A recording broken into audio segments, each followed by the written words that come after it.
சேலம் மாவட்டம் எடப்பாடியில் தற்காலிக பணியாளர்கள் ஊதியத்தை நேரடியாக வழங்க கோரி மின்வாரிய கோட்ட அலுவலகம் முன் தர்ணாவில் ஈடுபட்டதால் பரபரப்பு நிலவியது. எடப்பாடி மின்சார கோட்ட அலுவலகத்தின் கட்டுப்பாட்டில் சுமார் 300க்கும் மேற்பட்ட தற்காலிக ஊழியர்கள் பணிபுரிந்து வருகின்றனர். கடந்த 13 ஆண்டுகளாக ஒப்பந்த அடிப்படையில் பணியாற்றி வரும் தற்காலிக ஊழியர்களுக்கு நேரடியாக ஊதியம் வழங்க வேண்டும் எனவும் பணி நிரந்தரம் செய்ய வேண்டும் எனவும் வலியுறுத்தி மின்வாரிய கோட்ட அலுவலகம் முன் போராட்டத்தில் ஈடுபட்டனர். இதனால் அப்பகுதியில் பெரும் பரபரப்பு நிலவியது. நாங்கள் ஒரு கடந்த 10 வருடங்களுக்கு மேலாக ஒப்பந்த தொழிலாக பணியாற்றி வருகிறோம். எங்களுடைய நீண்ட நாள் கோரிக்கை ஒன்றுதான். தமிழக அரசு அந்த 746 ரூபாய் அந்த தினக்கூலி அடிப்படையில் நேரடி பணி நியமனம் செய்ய வேண்டும் என்றுதான் எங்கள் ஒரு கோரிக்கையை வலியுறுத்தி பல ஆண்டுகளாக போராடி வருகிறோம். நமது தமிழக வெற்றி கழகமானது கடந்த ஆட்சிகளில் எங்களுடன் ஒரு சக தொழிலாளியாக நின்று கிட்டத்தட்ட ஒரு 5 போராட்டங்களுக்கு மேல் எங்களுடன் போராட்டத்தில் ஈடுபட்டனர்.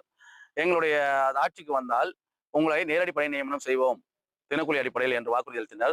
தற்போது ஆட்சிக்கு வந்த தமிழக வெற்றி கழகம் எங்களை மறந்துவிட்டது. எனவே தமிழக முதல்வர் அவர்கள் எங்களுடைய நீண்ட நாள் கோரிக்கை ஒன்றுதான். தினக்கூலி அடிப்படையில் நேரடி பணி நியமனம் ஒன்றை செய்து தருமாறு எங்களுடைய எடப்பாடி கோட்ட ஒப்பந்த தொழிலாளர் மூலமாகவும் தமிழ்நாடு மின்சார வாரிய ஒப்பந்த தொழிலாளர் மூலமாகவும் கேட்டுக்கொள்கிறோம்.